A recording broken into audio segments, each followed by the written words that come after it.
Playing for Keeps, presented by Jiffy Lube. With the voice, Milt Thompson. Delivering the best of sports programming. Interviews with top celebrities. And the answer to the question, where are they now? And now, Milt Thompson, Playing for Keeps.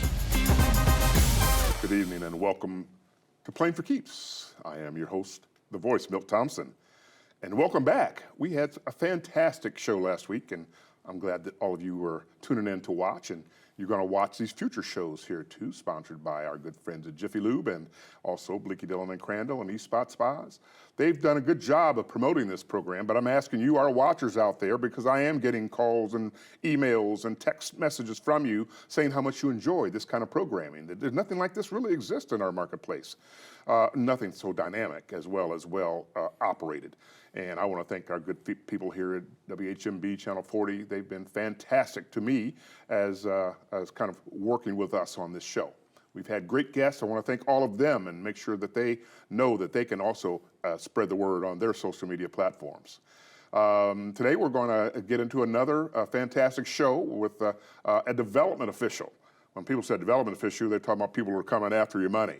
Well, they're coming after your money for good reasons and good purposes. That's why we call them the gregarious one here today, and that's going to be the gregarious Matt Wolfert, our good friend, who is the president, executive director of the IHSAA Foundation.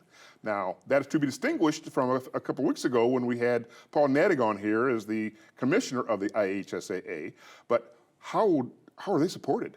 Other than their business model, how do we get money to programs and folks who need it most? Going back to member schools, going back to organizations that may not have the wherewithal to do the kind of sports programming that they need at the local level. How do we develop young leaders? Big programs that we have that we're developing young leaders. It's been my great pleasure to serve on the IHSA Foundation's board of directors, and I can't wait to get into this great interview. So you come right back here in a few seconds here on Playing for Keeps.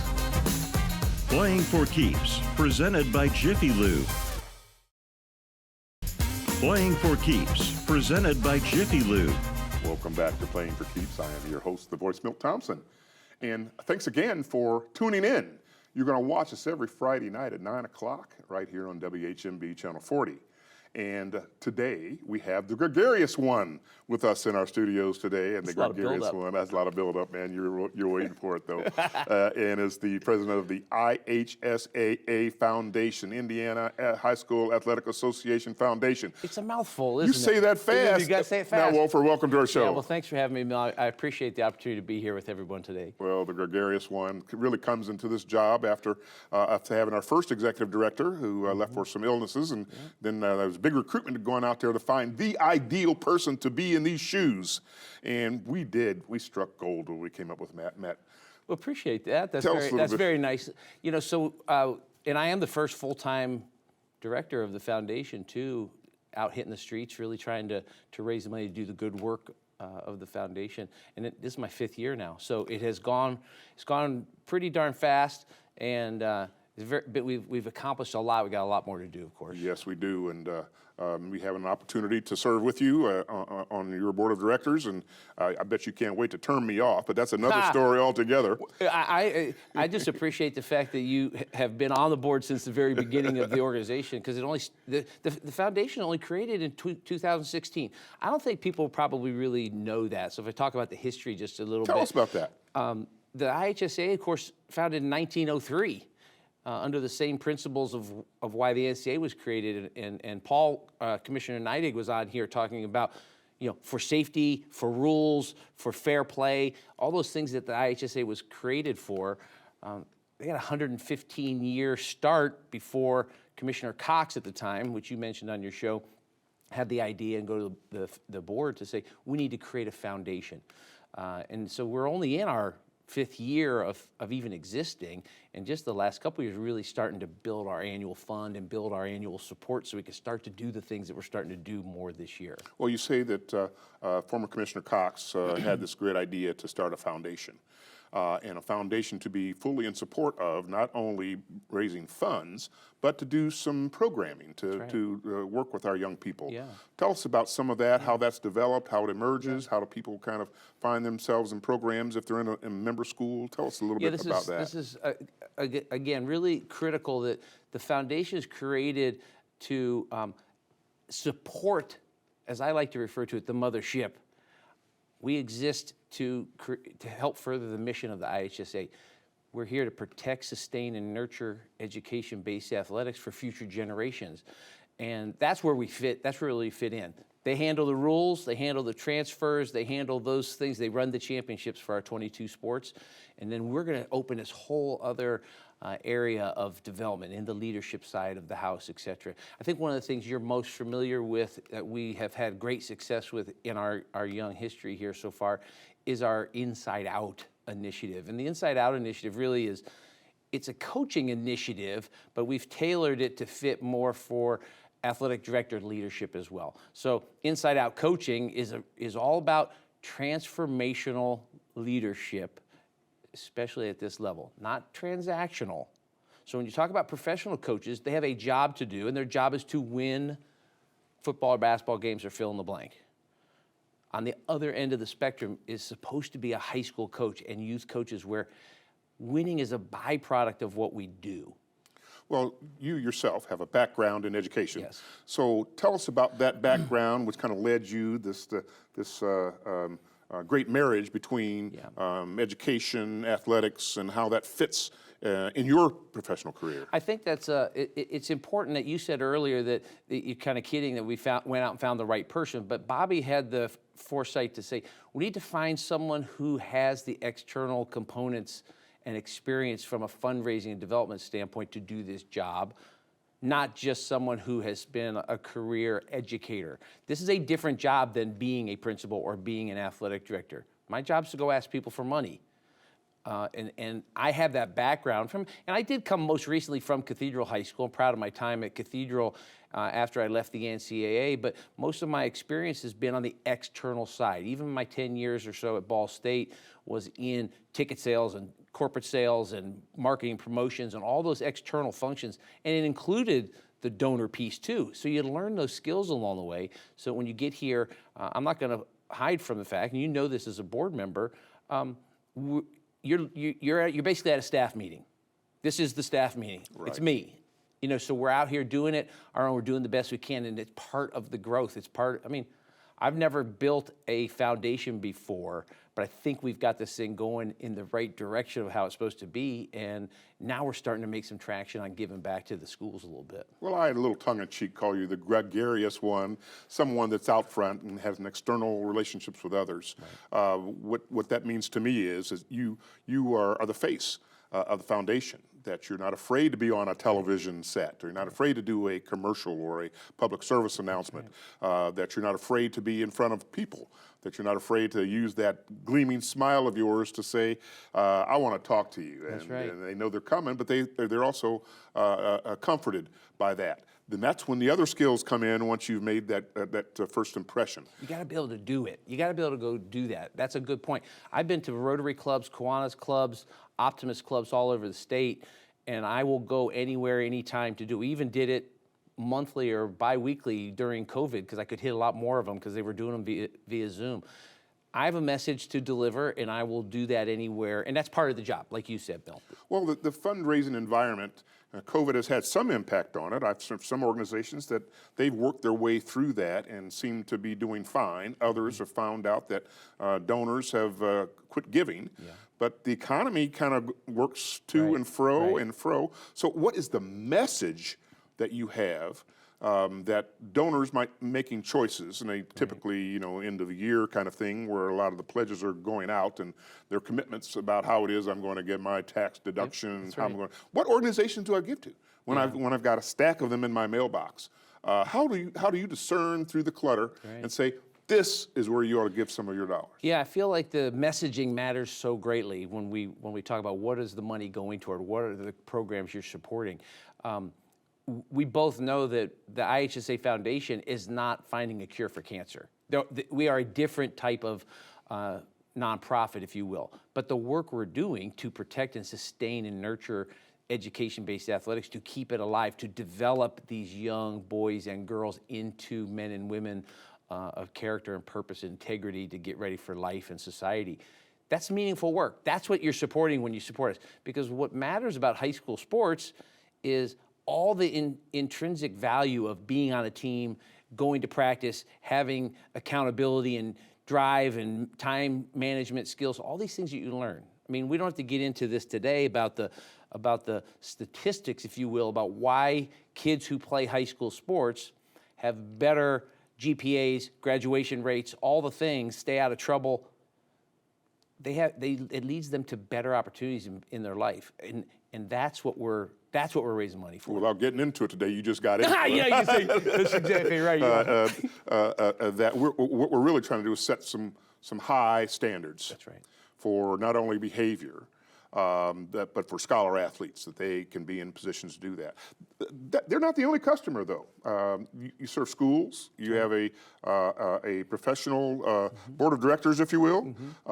Tell us how all that comes together in terms of those people that you serve and your board of directors, and how did that come together and how are they used? Yep. So, like any good nonprofit, you find the best people who have the best connections to your mission, that have the best network of people out there as well, because it's a volunteer position, it's a volunteer organization from a board standpoint, and we need them to help spread my message for me. So, for example, and you know this, if every board member helps find 10 really strong new donors each year, well, with 15 board members or 16 board members, you end up with 160 new donors alone through that. And those people, it's like the old Perk commercial, and they tell two friends and they tell two friends and so on, and it grows. And so I'm happy to report that in 4 short years that I've been doing it, this year we'll close in over 1,000 donors on our annual fund this year. 1,000 unique donors, or 1,000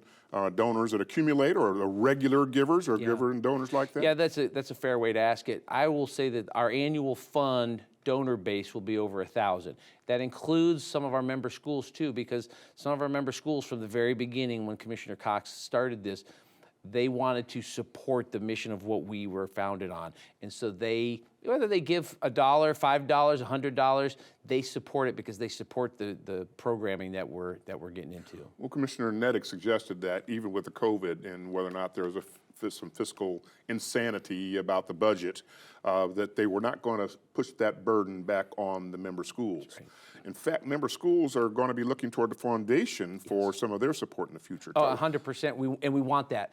We want to do that. And it's not just for everyday needs. It's supposed to be for these unique opportunities, whether that's through scholarship and some of the things we can get into along the way here on the show, whether that's through the scholarships, whether that's through a grant program that we're starting that we can give back to the schools for their certain needs, or it's the leadership program development. Well, I'm very interested in leadership development because one thing that I recognize from playing interscholastic sports all the way through collegiate sports, that it's not just about you anymore. Right. It's about a teammate. Right. And you're looking for teammates too, right? 100% right.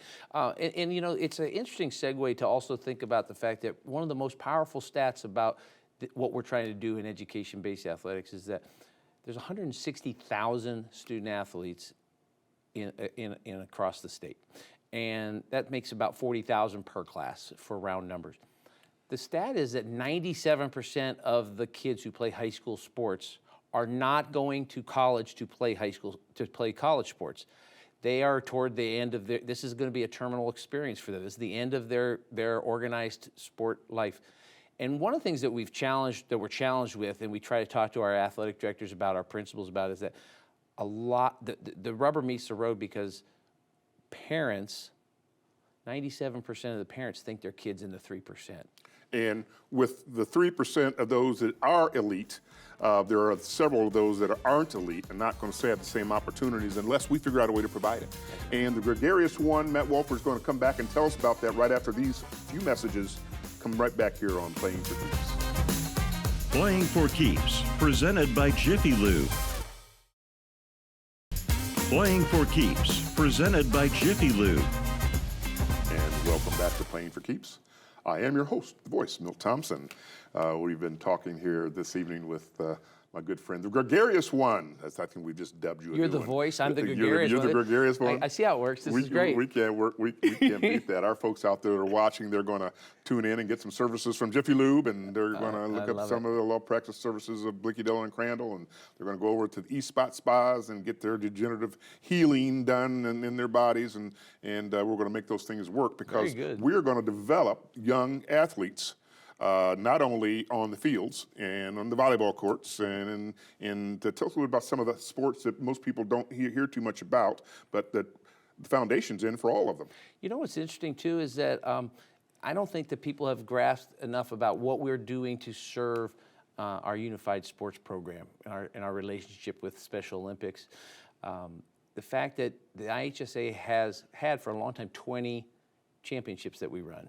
But in the last couple of years, we've added a few new sports, and they are official IHSAA sanctioned sports. We're now up to 22 because we have unified track and field in the spring, and then we have unified flag football in the fall. And we've been proud to be partners with that relationship, the foundation, so that we can support the growth of that. And I know Commissioner Neidig talked about that on your program, because it is the inclusion revolution, if you will, and what they've done by including these special ed kids with general ed kids has just been awesome. And if people have never gone out to see a track meet or a flag football game and watch this interaction, then get yourself out there because it is awesome. Isn't that special leadership skills that you're teaching the natural folks to go and work with these folks? Yeah. And tell us about the leadership program. Really intrigues me. I think that leaders can be taught. I think that they can be in an environment where they're having role models that say, these are things you need to do. And that's just not only for the students, that's also for their coaches. Many of the coaches don't come from a real coaching background or if they've ever learned how to coach. Right. And it's a little combo of two of our programs there. The Inside Out leadership program really hits for the athletic directors, where they really learn about what their why is and why they're doing what they do. The coaches especially, where they start to identify what their why is. Why do I coach? Why do I coach the way I do? What's it feel like to be coached by me? That kind of thing. Those are the things we try to teach our athletic directors to ask these questions in an interview, if you will, so that they know and understand what the Inside Out initiative is all about. You find more about this on our website, and I'll talk about that at the end, and more to get you connected if you want to learn more about that. But we are talking and beating that drum to our membership about hire transformational leaders. The winning will come. The winning will be a byproduct of doing it right. But you will identify what your transformational leadership is personally, and that will help your decision making and how you coach and how you do things. That works for the athletic director. It also works for every single coach. Well, obviously, with your small staff, you say call me and one or two others, right? Yeah. That you can't deliver those direct services to those folks. How do you contract for that? Who does that, and how is that supported? Well, the Inside Out initiative has really been in growth. We were one of the first states in the whole country. It's a partnership between the NFL Foundation, the Inside Out initiative, and then the NFL team. And Commissioner Cox raised his hand, brought it to Indiana, and they helped fund it in the beginning. We've been on this journey. Now this is our 5th year, but they have a portal now that has online training, online courses, so that our athletic directors can go through this. And one of the things we do is we raise money for us. Here it is. It costs $279 for me to buy this and give it as a grant, if you will, to a member school. And once they have access to it, we get them logged in and whatnot. The athletic director can go through this portal. It's very easy. They end up with their own transformational leadership statement. But again, for $279, I'd like to bring another 50 or 75 schools on each year as we're doing this. What happens in the program? I mean, so you bolt on, you have these folks out here that are theoretically professional coaches, and they're teaching coaches at schools and officials? Yeah, so this thing, if we dig into the hole just a little bit here, an athletic director learns and understands what the Inside Out initiative really means. They identify what their own personal leadership statement is. And then they talk to their coaches, their existing coaches about it, but they also try to talk to and hire new coaches. From that moment forward, we try to say to them, because we try to keep this simple for them, because ADs have a lot going on, and we're trying to keep it as simple as you can. Learn it and understand it yourself, write your own transformational leadership statement, and then hire and train your coaches on your staff. What we have to remember is that coaches report to the athletic director. Athletic director reports to a principal on up the ladder. So the AD sort of the center conduit of it. They have to be the conduit because the coaches report to them, and then that's where the impact to the kids is when you have the coaches doing it right. And then if you can do it all the way up the ladder, that makes its way all the way through the superintendent to a school board. And now you have common language at your school. And that's when you really got to go. We have made it that far at some of our schools in the last couple of years where they've presented in front of their school boards, and that starts to really make a difference. We can do a whole session on inside-out coaching, but one of the things I think that parlays well into is just the student leadership piece, because being on a team and being part of athletics helps you grow your leadership skills. But some of our schools have a student advisory council or a student athlete council, and some don't. We host, the IHSA hosts a student leadership conference each summer out at Plainfield High School. We have over 1,000 kids there. They come for the whole day from all over the state. It's the largest one-day high school student athlete conference in the country. Very proud of that. What we have found is that the IHSAA membership, only 46% of our member schools has an SAC. And one of the things that we're doing with our funding is we are trying to give grants to our schools so we can give 20 or 25 new schools each year the funding they need to start a SAC at their school, which grows leadership for those kids. But then for all their student athletes, that's the part I like, where you do the programs and the things that really start to impact more and more students all over the school. I don't know how we've managed to do it, but talk darn near a whole show about programming with a development official and not talk about money. So you got just in our last minute or so, just a little bit about how much money we have, how much money we're trying to get to, right, and how we're going to get that money. Okay, so the key numbers here are that we are this year going to put $100,000 back to our member schools by way of grants and scholarships. Very proud of that. That's some really strong traction that we've gained here in the last couple of years, because I do spend a lot of my time on the programming piece. We have to have both. What do you raise your money for? These things that we've been talking about. But we do need to raise the money so we have the resources to give to the schools. The need is great at all these schools. There's 400, here's the numbers again. There's 407 member schools. We serve everybody in all 92 counties. There's 160,000 student athletes, and we will hope to raise hopefully over 250,000 this year, and try to keep our expenses as low as we can, because we want to get that money back to, and we're building our endowment at the same time too, and that's another, so it's a future show for us as we come back and talk about some of those things in our progress. But that's our number. It's a big number, $100,000. And one thing I will add in there, Milt, in closing here, is that one of the other areas that we will put some funding toward is toward helping our recruitment and retention efforts when it comes to high school officials. Because one of the things we say, we are here to protect, sustain, and nurture education-based athletics.